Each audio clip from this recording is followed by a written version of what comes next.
From Koenigstein Road in the east to Casitas Gap in the west, an orange curtain has descended across the Ojai Valley. This is Ojai Talk of the Town. Hey everyone, Brett Bradigan, editor of your Ojai magazines, the monthly and quarterly. This episode, we're bringing on 3 guests to help celebrate the 100th anniversary of the Krotona Institute, the Ojai flagship of the Theosophical Society, with 3 of their principal directors, with Maria Parisen, Elena Dovalsantos, and Pablo Sender, PhD. So a lot of the history of this we don't think is anywhere near as well known in Ojai as it should be. So there's a lot to talk about, and I think you're going to learn some things. Maybe I did. And the 100th anniversary coming up this spring, there will be a lot to celebrate. Thanks for joining me. We have all these luminaries from Krotona, and big date coming up next year, right? We do. Big celebration. Why don't you give me some background on that? Or let's just talk about what you got planned. Go ahead. Well, it's going to be our 100th year in Ojai. That doesn't mean we were founded 100 years ago. No, much earlier than that. Yes, 1912 actually was when we were founded, but we moved to Ojai in 1924. And so from that's Hollywood Bowl, right? Where Hollywood Bowl is now, Close there's like 10 acres. It's under the Hollywood sign, Beechwood Canyon. And there's still buildings, right? There's still, that are in use, right? They've been turned into apartments. Okay. But Good. they're fabulous buildings, fabulous architecture. Yeah. Well, that was move was instituted. What was the precipitating event? They were looking to have a place for Krishnamurti and then the school. So there was like in those from 1923 or 1924 on, there was like a big burst of activity, right? There was a lot going on. Yes, but the problem was that Hollywood was becoming too busy, and also the land was more expensive and the taxes, so it was difficult to maintain the compound, and they decided to seek for a place that was more remote, and they chose Ojai. They knew Ojai because there was a member living here in Ojai, which is she lived actually in the house where... Is that Mary Gray? Yeah, where Krishnamurti... Okay, now I remember. So that's why they decided to come to Ojai. But of course, when Annie Besant came, she recognized immediately that the valley was special from a spiritual point of view. She foresaw that this was going to be a spiritual place. Yeah. Now, I don't know. You have to correct me on this, but at the time it was believed that the 6th race was going to emerge in Ojai? Yeah, the or idea... the 5th? No, 6 sub-rays. 6 sub-rays, okay. In Theosophy, the idea is that there are all these evolutionary cycles. There are 7 of them, and the idea is that in the general location of California is where a new approach to life was going to start.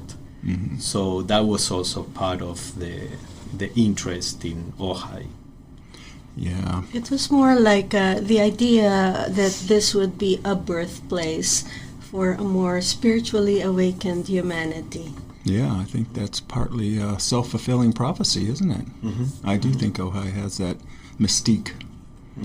And the 7th race was going to be just like beings of pure energy, right? Like we're going to evolve beyond the corporeal form, is that right? Yes, but there are like cycles and sub-cycles. In the big cycle, we are still in the 5th root race, the 5th evolutionary cycle. We haven't quite got to the 6th yet. Huh? Yeah, and within that there are 7 sub-cycles, and that's the one that is coming up, the 6th sub-race. Of the 5th. Of the 5th root race. This is complicated, but let's say, it's the 6th sub-cycle of the 5th one. Then there will come a 6th and the 7th, that is the one that you are talking about. That is a few million years in the future. Okay, Yeah. so don't hold your breath. No. Interesting. So, Maria, you've been there a very long time, right? Aren't you? For 20 years. 20 years? Yeah. Okay. Yeah. Did you know Joy Mills? Very well. Very well. Yeah, she was a long-time figure there, right? And a public speaker of some renown. Right? Yes, she was. Yeah. Was she like the heart of the place for many years? Because to me, as an outsider, I see her name come up on bylines and press releases and, events coming up and stuff. Was she? She was, although she interrupted her residency in Krotona to become the president of the Australian section of the society. So that was an interesting interlude, and she was I think, into her 70s, maybe even more, when she took that on. Yeah, and like then came back whole new career. to teach for Krotona and continue her work for the American section. Okay. Well, Joy was a real luminary because she was president of the Theosophical Society in America and then became international president of the TS in India prior to her coming to Krotona. So she was already pretty famous and established. Yeah, I know. It's interesting how these people who are world famous in Ojai are just regular folks and neighbors. That's right. Yeah. So tell us more about what you got planned for the centennial. Well, in April, it's over a couple of weeks from April 12th to the 26th. We have the Krotona's president is actually in Australia, and she and her husband are coming in. They're going to do some teaching for us for 1 week. And that's on a theosophical classic called The Voice of the Silence. It's a mystic text that has to do with meditation and the unfolding of consciousness into something more universal, more compassionate, more wise. And that will be for about 5 days, and then we have in kind of an interlude weekend, and we have Peter Russell coming in to do something on Saturday for us in the afternoon, and he will bring, I think, a very interesting perspective to Earth Day weekend. That's right, and the timing, Yeah, good timing.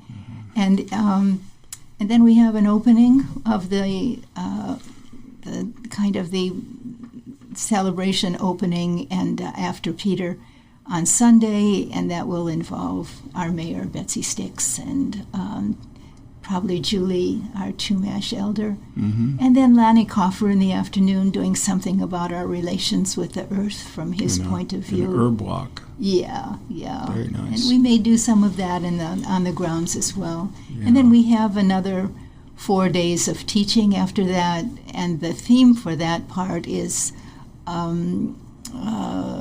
transformation within, without. So this is the idea that all real change comes from a change in consciousness, and that's what we're looking for here, something more wider, more expansive, more inclusive, more full of life. Lovely. So, how many people do you expect? Well, we're going to have a lot of coming and going during the whole time because it begins actually with a retreat. But I would think, I don't know. It's hard to tell. Right? Yeah, sure, we can house on campus. We can house perhaps 30 right on grounds, and then we've got some arrangements with some of the for locals to areas. Host. Yeah, exactly. Okay. And is a lot of this that you're doing? You already do some versions of these retreats and meditations and stuff now, right? Uh-huh. Isn't that part of the? So you're just bringing it all together for this one event. Yeah. Yeah. And then what? What is the next 100 years going to look like? They do say the first 100 years is the hardest. I think one of the things for the next 100 years is to continue to build a community there, because we have now 30 residents, and including a couple of children. Is that capacity? Seems like there's a lot of we've got a little space, but not much more. And everything comes out of the work we do together. You know, how deeply we can connect with one another, how harmoniously we can get the work done that needs to be done, everyone fulfilling their volunteer responsibilities, and then reaching out in more effective ways with the central principles that we bring, which are universal and critical for Ojai.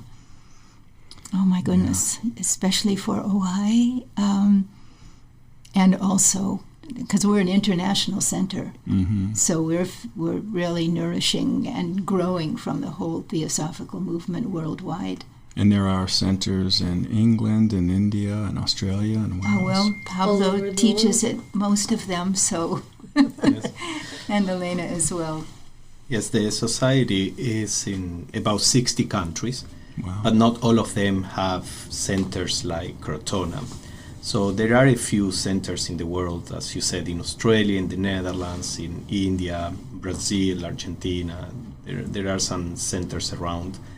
And now with the possibility of giving online classes, we are expanding our reach, and we are being more involved in providing theosophical education to members of the society internationally.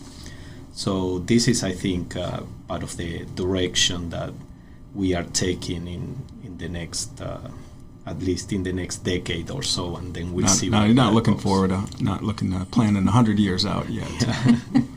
Yeah. What is the total membership? Do you guys keep like rolls, enrollment? Yeah, Krotona doesn't really have a membership. We provide education for the public in general and the members of the Theosophical Society, but we don't really have a system of membership, right? No, we don't. We're also more like a spiritual center, so a little bit different from the other centers because we focus more on living the teachings rather than just teaching it and trying to spread it. Mm-hmm. Mm-hmm. Yes, there are centers around the world that have different roles, and Krotona from the beginning was thought to be something like an ashram in a sense, a place where people would come primarily to live together in a spiritual way. And of course, the education aspect is there from the very beginning. But the emphasis is not so much outreach, but it's to offer to others what we think is valuable. But the emphasis in it is in trying to maintain that place as a spiritual center. Yeah. Now, what is the Theosophy in worldwide? What is? Do you have any idea what the membership?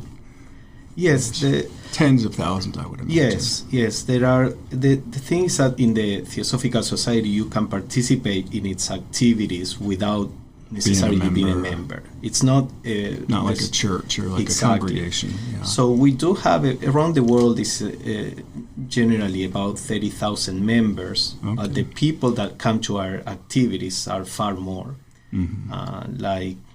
Just on YouTube, the YouTube channel of the Theosophical Society in America have a few 100,000 people. And these are events here that some of the events here are taped and posted on YouTube. Yeah. Yes. We are working on.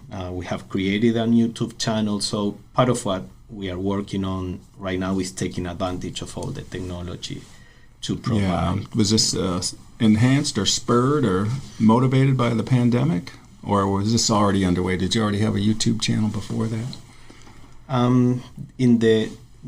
We work connected with the Theosophical Society in America in several ways, and the TS in America has had a YouTube channel and online classes way before the pandemic. Okay. And then we started organizing also our online classes before the pandemic, and then the pandemic hit and we were ready for that. Yeah, sounds great. Yeah.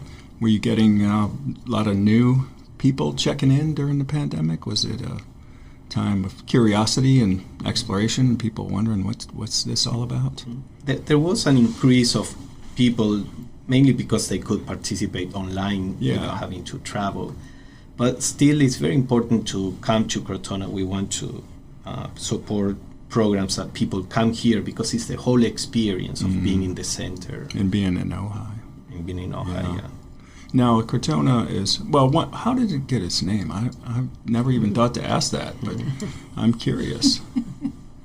Yes, the name comes from Crotone, or Croton in Italy. Oh, yes, of course, I did know Yes, that, yeah. it was the center that Pythagoras established. The Pythagorean school was established in Calabria in Italy. Yeah, the very boot, right? The very southern part of Italy. Yes, in the southern part, yes. Just before the toe of the boot. Yeah. Is there a Theosophy center there now in Krotona? I don't know if in Krotona in particular. In Italy, they have a strong Theosophical Society, but I don't know. But originally, they wanted to create for Krotona a community where people could also work within Krotona, like a little city or town. And that's why they were thinking on the lines of Pythagoras Academy, which was also a town. And that's part of why they chose that name. Yeah. Now, Taormina, I lived in Taormina when I first got here for like a year. First got to Ojai in 2000. And that is also a community in Italy as well, right? Mm-hmm. Close to Krotona too. Yeah, and no connection with Theosophy now, right?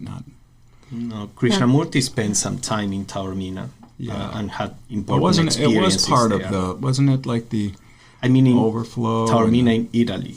Oh, gotcha. Yeah. I was talking about Taormina in Ojai is bifurcated from Theosophy now, but it was part of the community, right? Mm-hmm.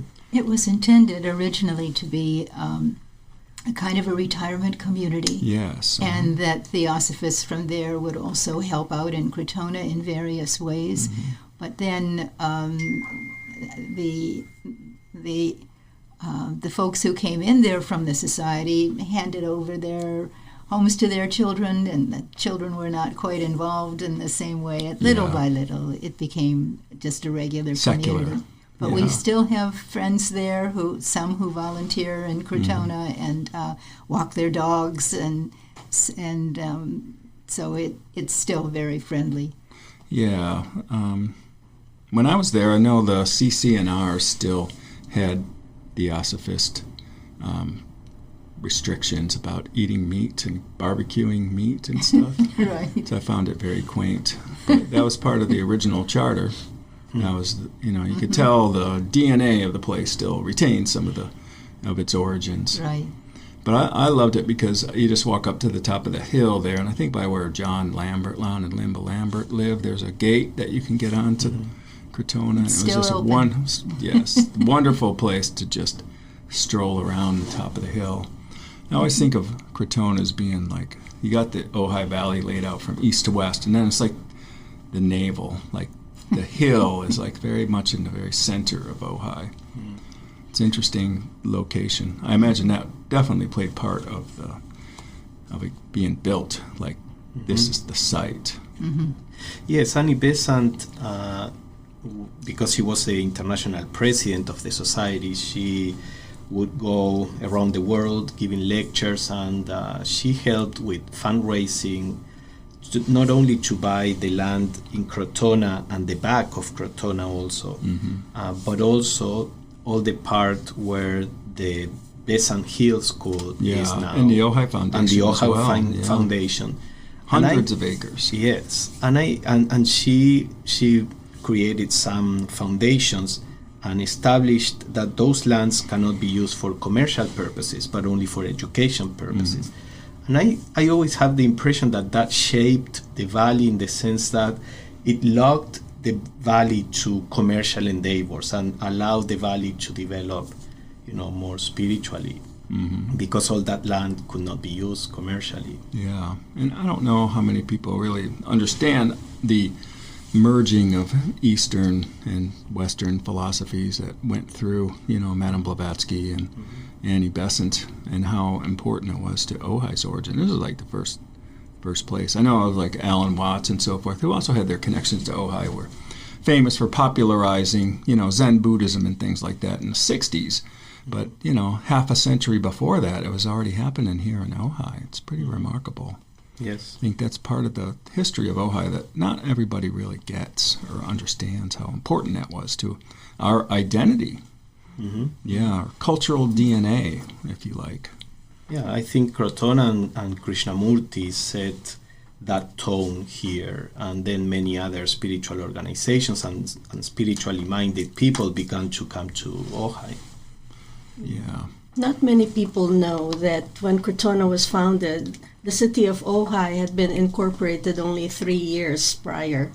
So, 1921. Yes. A lot of people think Ojai was 1917, but that's not official. That was the Great Fire of 1916 left a blank slate for everybody to build on. So all that energy that came in with Edmund Drummond Libby and Harry Sinclair and hiring all these fantastic architects to reconstruct Ojai from the ground up, really a planned community. Yeah. One of the very first in this country. Yeah, Quite remarkable. The leading person building Krotona, Warrington, he was a A.P. Warrington? Yes. Okay. I don't know why that sticks in my head, but that's good. He actually helped bringing water to Ojai. He was involved in building Ojai too. We have letters where he was involved in all of that, because we needed it also for Krotona. So he, along with some people in the town, they started moving all this for it to happen. Nice. Yeah. Now, Annie Besant, although she's probably one of the most important people in Ojai, she only spent like 5 or 6 months here, right? 6 or 7 months, is that right? Tell me about that. What was 1927 or whenever? She came here to see what was going on, I imagine. She set in motion all these land purchases and construction, and so she wanted to check it out. Yeah, and she was always in communication with Warrington, and setting the tone of what Warrington would always consult her and say, because he really trusted Annie Besant and her vision, and just trying to see what kind of community Krotona should be, etc. So what Krotona is very much shaped by Annie Besant's vision, and then the work of many people here in California. It was an interesting juxtaposition of these Eastern industrialists that would come out here to take the air, the warm winter air from their Ohio or Massachusetts and these places, and then these spiritual leaders with a great Eastern mysticism. Just very strange, just very interesting. So I feel that energy is still here, that hybrid energy, and I think it's like important for people of different beliefs and traditions and faiths to kind of bump up against each other. And that happens here. I always think Ojai is a model for a lot of the issues in our country today, the polarization and stuff, how people come together and move past that. Yeah, definitely. Yeah. And Annie Besant was fascinating. I'd like to talk a little bit about her because she's so key to Ojai. But I learned recently, in fact, it was just after we were having a discussion about Annie Besant, somebody told me that she pronounced her name Besant because her husband's name was Besant. And she could not get a divorce. It was a huge scandal in England in the 1870s or whatever, something like that. She lost custody of her children. It's really sad. Did you know that? Absolutely. Really traumatic. And it was because she was spreading around this book of natural contraception, which was a New England doctor, Massachusetts doctor in Western Massachusetts, who, he had this is like the 1810s or something, very early pioneer doctor, and he helped people figure out how not to have more children. Yeah. And how to do, how sex can be a positive, joyous thing. And it was so radical that even 60 years later they banned the book. England, the book had sold like 500 copies. Annie Besant and I forget the name of the other. Bradlow. They republished it, started passing it around, and as soon as they got arrested and charged, the book sold 750,000 copies. Yeah, it always happens. Yeah. Yes, she was concerned. She was an activist in London, and this was before she joined the TS. And she was concerned that poor people were the ones that were having the most children, and they were the least able to sustain them. So she and Bradlaugh understood that they had to educate people in sexual education, but that was, of course, considered pornography. And she was told that if she continued to promote this, she was going to lose custody of her daughter. The son had stayed with the dad, and she said, will I allow other children to suffer just to retain my own daughter? Everybody's my child, she felt. And then she took her chances, and it was really tough on her. She actually considered just drinking chloroform and just ending. It was really tough on her, but her sense of of service and compassion was really strong. It's remarkable.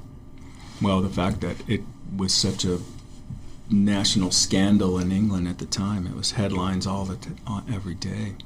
And there wasn't, you figure the book was so enormously popular, obviously she'd hit a nerve, that there wasn't enough public will or sentiment to say, you can't take this woman's child away. And yet they did. Yeah. That was the whole justice system. Yeah. And we still feel echoes of that today. And it's not on the side of the oppressed, it's on the side of the oppressors. Yeah. No, and also it was a really difficult time for a woman. She went to college and she couldn't get the degree because there was a teacher that said, as long as I am alive, I won't allow any woman to get the degree. And she couldn't get that last, subject approved, and she couldn't have any property from her years of marriage.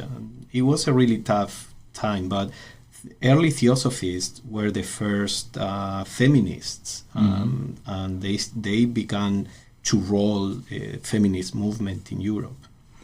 And you figure the Indian independence movement was a huge, not feather in their cap, a huge achievement, because Gandhi himself said that Annie Besant was his role model, that he looked up to her. Now, she considered him too much of a philosopher and not enough of a warrior, but, history tells the tale. Yeah, I lived in India for a couple of years, and there was a scholar from the university in Varanasi, and she said, looking back, the proposals of Annie Besant and Gandhi, we can see that Annie Besant's proposal was better, because she wanted India to stay within the Commonwealth, kind of like Australia, let's say. Home rule, or Canada, home rule, but within the Commonwealth. And because she said there are many uneducated people, farmers that have no idea of politics or anything, and you cannot ask these people to start voting without first educating them. That was her view. So she said, you have to go slowly with this. And Gandhi was more radical, and she thought that India was going to plunge into corruption if it was left alone all of a sudden, without any previous education in politics and democracy. But Gandhi was more radical, and she was older. So after she died, Gandhi took over. Yeah, but I'm not sure how many people make the connection between Ojai and these post-colonial movements, much of which was fueled by Annie Besant's. I mean, she's so far ahead of her time.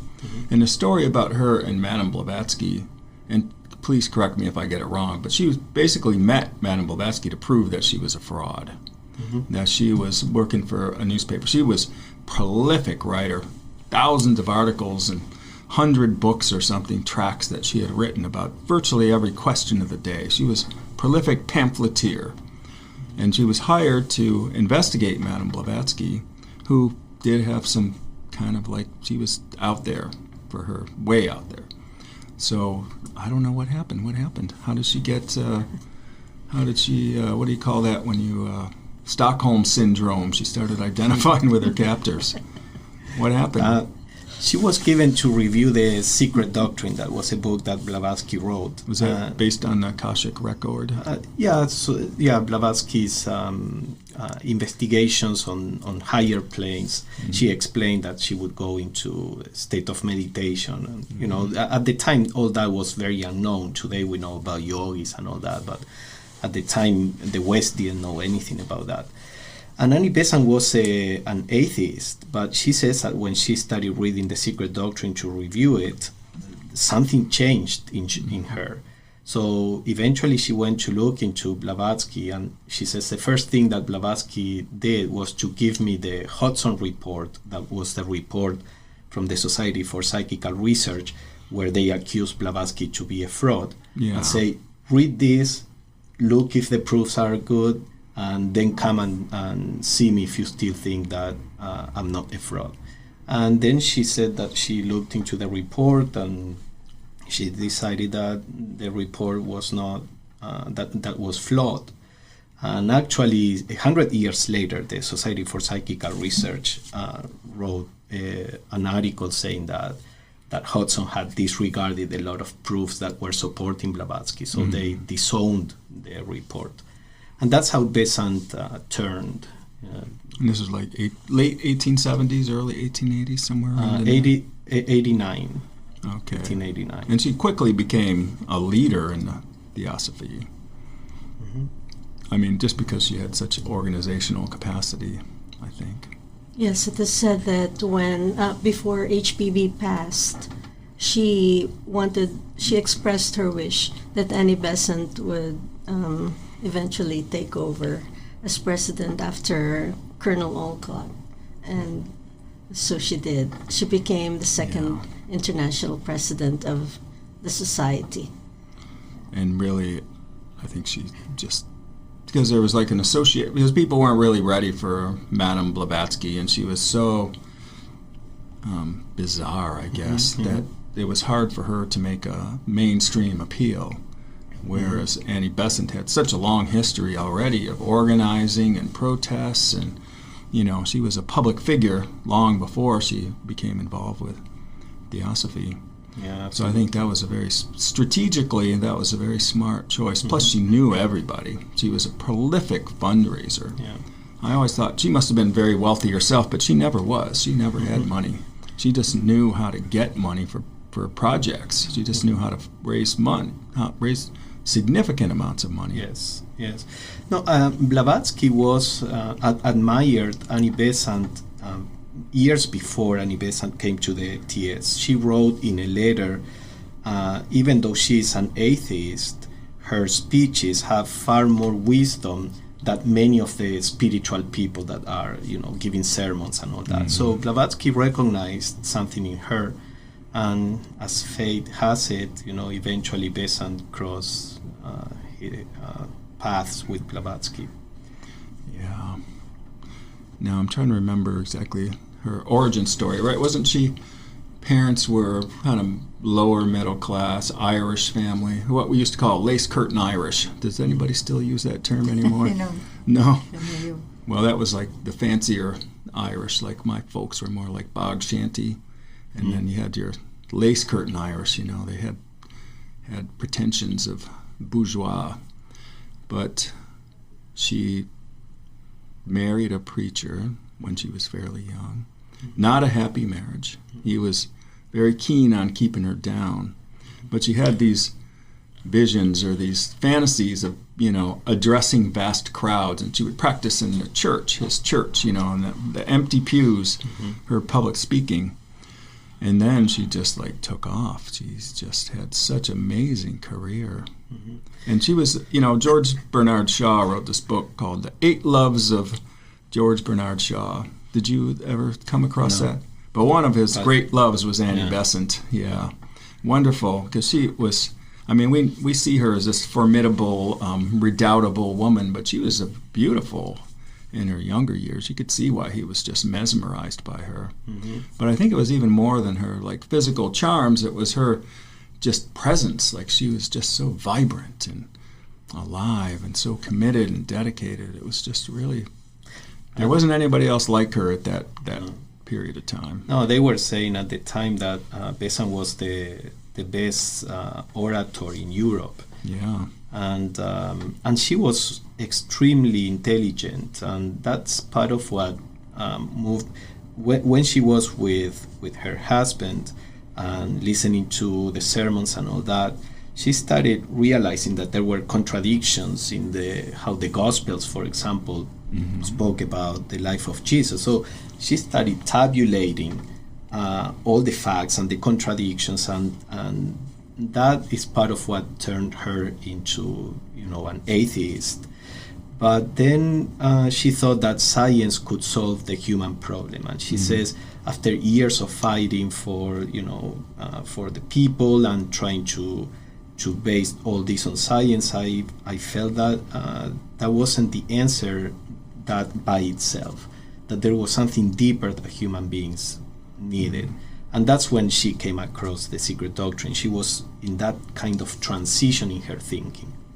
Okay. Well, I keep hearing about the Akashic record, and I really know nothing about it. How does that fit into Theosophy, or does it? I know Madame Blavatsky was a big, proponent of that, but can you tell me? Elena, do you know anything about that? Well, the Akashic records would simply be the record of everything that has ever happened in the world that is recorded in maybe more like the astral plane or astral level. So everything that happens, everything we do, is recorded somewhere, and that's what the astral records are.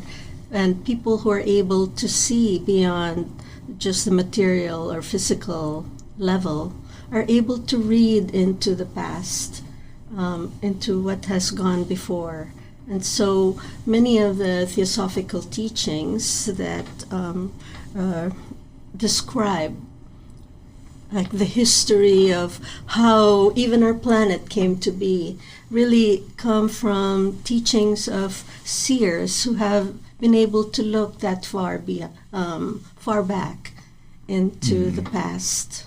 And there are supposed to be like physical copies of the Akashic record and certain secret shrines in Tibet and different places, or am I confusing a few other things? Well, HPV said that her teachers had a record of the history of humanity.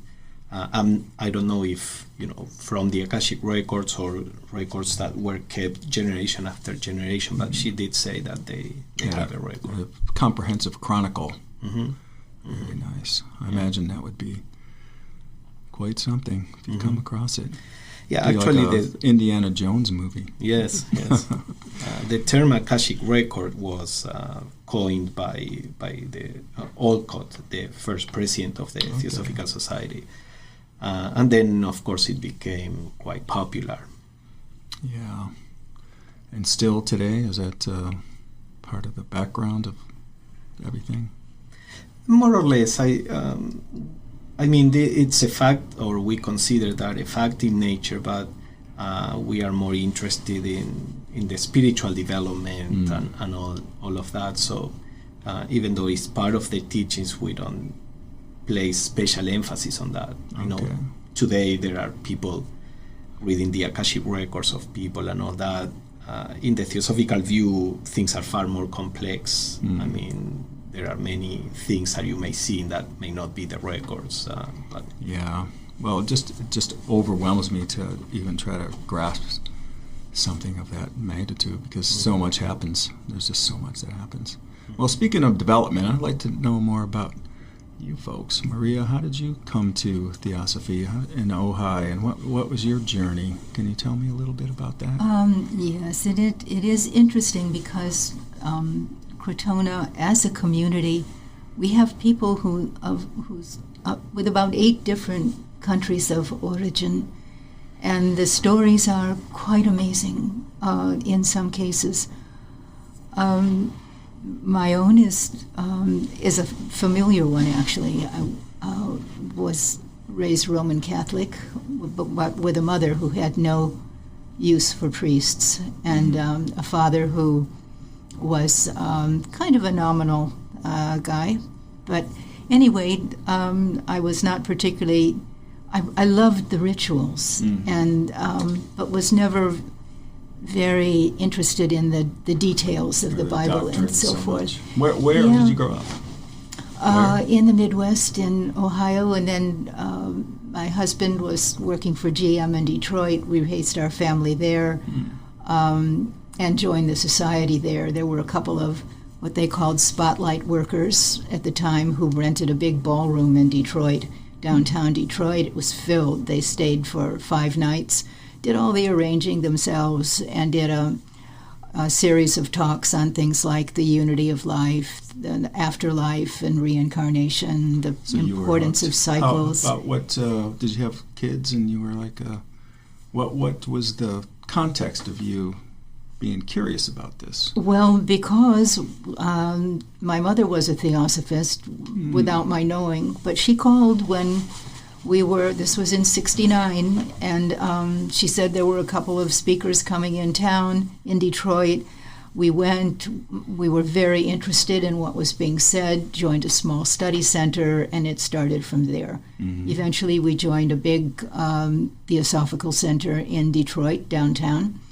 And I eventually, when our boys were old enough, I started coming out here to because I just was drawn to Krotona. And was it more Krishnamurti related at not that point? At all. It no, already had was, because that happened in 1927 or something. The leaderless path. Was that when Krishnamurti renounced his world teacher role? I don't know all that stuff, but it's just interesting to me that these great movements of spiritual life that all happened globally, they were centered right here. So you came to Ojai I just out of came curiosity. as a student, also to do a little teaching, and a group of us would go down to listen to Krishnamurti in the Oak Grove, because we could walk right down there from Krotona's Hill. Really was drawn to him as well. But the anchoring has always been in the society, and the teachings have all made a whole lot of sense to me. That really, it gave some structure to what I had been experiencing in my own life, and put me right in the center of a community of people who were open-minded, curious, really interested in building communities that work together well. Yeah. So you think the fellowship was a big part of the experience for you? Absolutely. You can't do these things alone. You really need a community to support you when you begin to open your mind to things that are more than yourself. Things start coming in, and understandings start to come, and illusions start to be dispersed, and it's painful and difficult. I can imagine. Yeah, well, you know about it because you know your own writing suggests that you're connected with Ojai in a deeper way and are looking for certain things that may not be there, and you're making connections with the past, and all of that requires enormous energy and faith that something special is being revealed, determined, and we're all going through a really important transition time. 100 years. So it must have been quite a experience coming from Detroit to Ojai. What time of year was your first visit? I don't know about the first visit, but I loved it from the beginning because this small town energy was and has always been wonderful. Did you grow up in a small town in Ohio? In Ohio, no, and then Michigan. Oh, no. Where in Ohio did you grow up then? In Ojai? No, in Ohio. I get that mixed Ohio, up all Cleveland. the time. Oh, Sorry. okay, Cleveland. Yeah, I come from Chautauqua County, which is near Buffalo. Okay, Oakland County. Yeah. Yeah. We used to go right on the lake. Yeah, I'm a Lake Erie boy myself. Yeah. But we could climb the hill by our farm and see out deep into Canada. It was really amazing. I just love that. Just you look across, because all the underground railroad ran through there. Something like 5,000 to 10,000 fugitives escaped through Chautauqua County, and you could see why, because you climb up that hill and you can see deep into Canada, and it just feels like freedom. Like there's something special about the Great Lakes. I just really think it's such an important part of this country, very important. Plus, I love to fish and hunt, so I don't so much hunt anymore. But yeah, Cleveland. I had Mike Milano on the podcast he had an Emmy-nominated documentary, 127 shots about this terrible, tragic police chase that they shot down these two people because they were driving past the courthouse and the cops were out there smoking cigarettes or whatever on their break, and their car backfired. Oh no. So they had like hundreds of police cars chasing them from one end of town to the other. One of the cops jumped up on the hood of the car and fired 42 shots. Oh my gosh. It was so tragic. But what was funny was Mike, and I've known him before, but when we were on the podcast, we started slipping into that kind of Great Lakes accent, like, oh, where'd you park your car? Oh yeah, across the street, yeah. Oh, the brownies suck. Oh, the Bills are worse. We just like, I couldn't help it. It's like code switching. But you have no Ohio accent at all. You just don't. You seem to have successfully shed it. Whatever. Yeah. But I imagine that Ojai that moonstruck. Did you ever have an Ojai moon glow moment on one of your early visits? Well, I think in fact, we just had one last night. We had an intensive for 5 days. No, it was Saturday night. When did Saturday was full moon. Yeah, Saturday night we were all together out on the library veranda when the moon rose, and we were reading from the Secret Doctrine, and it was just beautiful. And that's one of the things we really enjoy when we have a group coming in and we're studying these things that are in some ways symbolic, and it just moves you into a different space. And when you do that together and then sit together as the moon rises, it's powerful. Huh? Yeah, it's these things that affirm for people something important in their lives, that there's something, and it's just so ancient. We were talking about the moon itself, and yeah.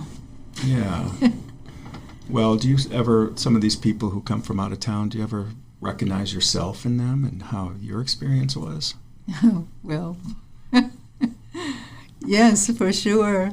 But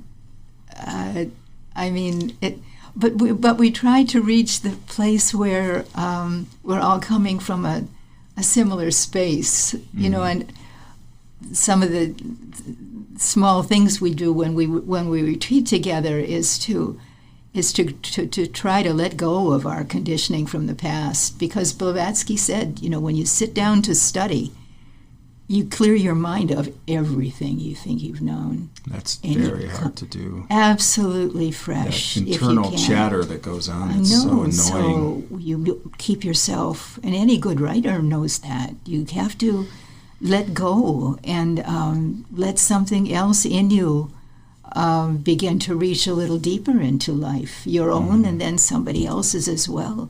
And we meet each other there, that space. Rumi said something about, I'll meet you there in a field where things are open, fertile, clear. That sounds like Rumi. That's beautiful. Yeah, I love that piece. Anyway. And Elena, what's your story? How did you find your way to Theosophy and Ojai? I was born into a Theosophical family. So my grandfather had started the Theosophical Society in the Philippines. He was founding president. And so my relatives and uncles, both my parents were Theosophists. And I grew up going to Theosophical meetings. In the Philippines, not in the Philippines, yes. So I had heard about Ojai and Krotona when I was growing up. Was even invited to come and spend a semester in Krotona, and I couldn't understand how people did that because I was still in school. And what what do they do? Do they quit school, or do they stop working and spend a semester in Krotona? That's a good question. What's the answer? Like how does Yes, that work? well, do you have sponsorships or fellowships, scholarships? Yes, at that time there was a grant from the Kern Foundation that supported people from different parts of the world to come and spend months in Krotona. They would get an allowance for food, and they had free housing. You only had to pay for your airfare to come and stay and study Theosophy. So that's how I first heard about Krotona. And from my childhood, I always knew I would come to So it's Ojai. always been in the background. It has all. It's, you know, sometimes when you're growing up, there are certain things in life that you know deep inside of you will be. Yeah. And one of them was living in Krotona someday. Nice. Did you have a picture of it in your mind about what it would be like? Well, I saw Before pictures. you got here. Yes, so you yes. did have some idea. What Yes, it I looked saw like. pictures because my relatives came here. Okay, so you had stories. Yeah. And what was it? How did it match up when you got here? Was it like as you thought it would be? Well, Better, different? you know, you see pictures of the mountains, but you don't get the sense of the atmosphere until you're actually here. Yeah. Were there any distinct impressions that you had? Maybe like the smell of the eucalyptus or the sage in or orange blossoms or anything like that? That to me was, when I first got to Hawaii, it was the smell. Wow. It's the most incredibly lovely smelling place I've ever been. And this was like in the winter. And I'm like, how does this place smell so amazing? But it was like that, the last, the warm days, the sage, the chaparral smell, and the eucalyptus. And it's like, wow, this place is magic. I was immediately hooked. Mm. Did you feel that too? Like, For me, it was the mountains, yeah. the hills. Yes, and that open space. Growing up in the city, you just you grew love. up in Manila? Yes. Okay. You just a very love busy the city. open Yeah. space Yeah. Very different. and all of nature around. That's what got me. Yeah. The only thing, you must miss the food from the Philippines. They have some of the best street foods, and just you don't miss adobo or sisig or any of those wonderful things. I was in the military, so I always traveled around a lot, and I just always went to the street foods, and I always thought the Philippines had some of the best food in the world. I grew up a vegetarian, Okay. and so none of that. So no food sisig, was- because that's like organ meats and ginger and Yes. stuff. Yeah. Yes, so I didn't really get to enjoy much of too that. much. Okay. Fair enough. And Paolo, what's your story? How did you get here? I was born and raised in Argentina.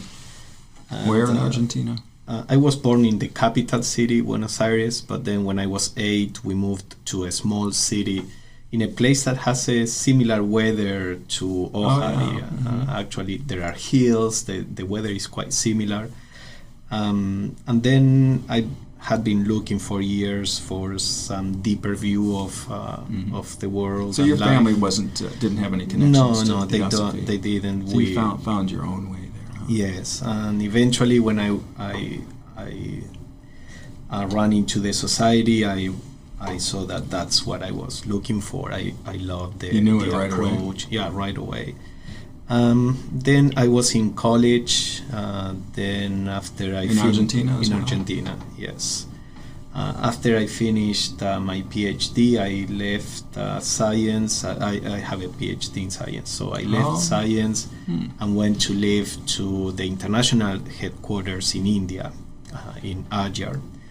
And then I lived for a couple of years there. Somebody invited me to come to the US, to Wheaton, where is the national center of the TS. So you knew right away this was going to be your life?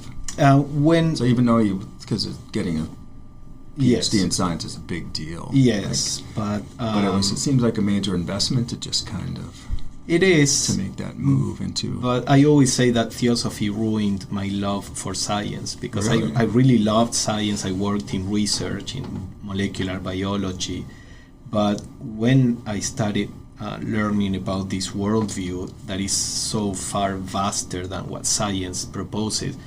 Science just lost, its charm in a sense. I'm interested in science, but science was not enough. It to me was a very narrow view of life. So the opportunity came, and I didn't even think about it. I just left science. How old were you about that time? I was 28. Yeah, couldn't have been too long ago. You don't look very old. I am. I'm close to 50. No way. Yeah. But I always had, in Argentina, I always had the sense that I was going to be living here in Krotona. I don't know why. I never saw a picture of Krotona. I knew that Krotona was a theosophical center as others in the world. And I just ended up here. It's not something that I actively sought, but life you just had a recognition somehow. Yeah, and when I came to Krotona, I felt it very familiar. And when you were asking Maria if you recognize, in others, all those early, states, I see people saying, "Oh, this is so beautiful, it's so peaceful, it would be so wonderful to live here." And that's exactly what I used to feel. I used to come to Krotona once a year around, to teach. I was living in Wheaton in Illinois. Is there a the national center there in Wheaton? The national center of the Theosophical Society. So I was an employee there, working for the TS there, and coming once a year, and I just loved it. And eventually, and always talking, it would be great to live here. And then eventually some conversations happened, and we moved here with my wife 8 years ago. Nice, lovely. So we're coming up on an hour, believe it or not. Just wanted to maybe get some understanding of what it is you do. We'll start with Maria. If you were to describe your job with Krotona, what would you say? Well, I direct the school, and I have 2 residents, women, who work with me in the school. We do program planning. We and do all of the things a regular school would do. We're not accredited. We're adult ed for the most part, although we do have occasional programs that involve children, that reach out to children and young families.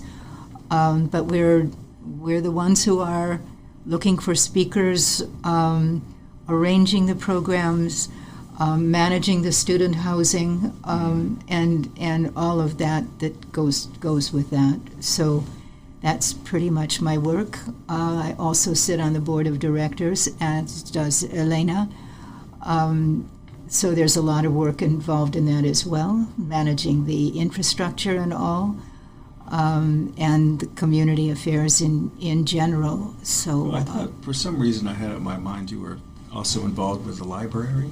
No, we have a library director, Susan Johnson. Okay, yes, I spoke to her. So yes. I think she was the one I first spoke to about the anniversary, yes. Yes. But that is quite an amazing library. I've been in there a few times. It's like really, I don't think there's anything else like it that I'm aware of. No. Just we vast collection. We have even some of the schools in the area bring their kids to Krotona to the library. Very nice. Especially Besant Hill. We still have a soft relationship with Besant Hill. One of our residents is their director of technology. So we used to have study groups also with them where we'd bring the kids over. So that was really nice. We also have occasionally students from Oak Grove and Besant Hill who will do a capstone project out of Krotona. Nice. And it must make sense for Oak Grove. They're just a short walk away. Yeah. And then we still have funding from the Kern Foundation, which is very important. When you say Kern Foundation, I lived in Kernville for a long time. Is there probably no connection whatsoever? No connection. Just a similar name. No, okay. That foundation has supported the Krotona School for some years and our educational outreach. And it also still provides scholarships for others to come and even for extensive visits and so forth. We're grateful for that. Sounds like it keeps you pretty busy. Yeah. Well, I'm glad you took out some time to come talk to me. Oh. and Elena, how would you describe your job? Well, She's the boss. She's the boss of the boss. The big boss. I don't really use that word. Only on the mug. When you Only were on the mug. They gave me a mug in January. Boss lady. That says boss lady. I became resident head of Krotona in January. So that means that I guess a lot of decisions on infrastructure and, how upkeep and upkeep. that garden up there is so beautiful. Yes. We want our gardens to look better and maybe be more of a place where people would love to come and Do you still sit have and that meditate. labyrinth? Do you still have a labyrinth? The labyrinth is still there. Okay. So yes, and then of course is keeping the community together and all of us working together towards our mission, the mission of Krotona. So there's a lot of coordinating work to be done. Tough decisions, but Yeah. I'm glad to have a board to turn to Nice. for most of it. And Paolo, what would you? I work in education. I do some teaching for Krotona. I am also developing an online school. We have a platform, Moodle, which is a great platform for courses online with interaction. And then I coordinate a program that we have of training of members of the society, training in theosophy, in how to speak, in how to work with theosophical groups, etc. So I'm involved in that more educational aspect. The pedagogy. Yeah. Yeah, very cool. Well, anyway, 100 years, that's no small thing. Mm-hmm. Congratulations. Thank you. I'm looking forward to hearing more about it, and it's big. It's really big. Thank you for your time. Thank you for having us. Hey everyone, Brett Bradigan just thinking out loud. Again, as so often happens, off mic we have some of the best conversations. So just briefly, I wanted to talk about one that I forgot to bring up, which I really should have because it's fascinating, and Pablo especially, and Elena knew a lot about this particular history. But after the Theosophists decided to move from their Los Angeles center, which is now adjacent to and including much of what is now Hollywood Bowl, one of the key parts of Los Angeles, they were in negotiations with the Mexican government, which I believe was the Carranza government at that time, in the early 1910s, to buy the entire state of Baja California for $75 million. Instead, after a visit by the estimable Annie Besant herself, they decided to buy in Ojai. I think I'm going to do a story about that at some point. It's just one of those fascinating cul-de-sacs of Ojai history that doesn't get the amount of light and attention that it deserves. I think there's no small town in America that has a more colorful and vivid history and where more currents of American life have a confluence. So that is a big part of the mission of the magazines. So just heads up, if you got some insight or some information about that, I'd love to hear it. But I think when I get some free time on my plate, I'm going to start digging into that story a little bit about how the Theosophists almost bought Baja California and instead moved to Ojai. Anyway, that's it for this episode of Ojai Talk of the Town. We'll keep an ear out for you.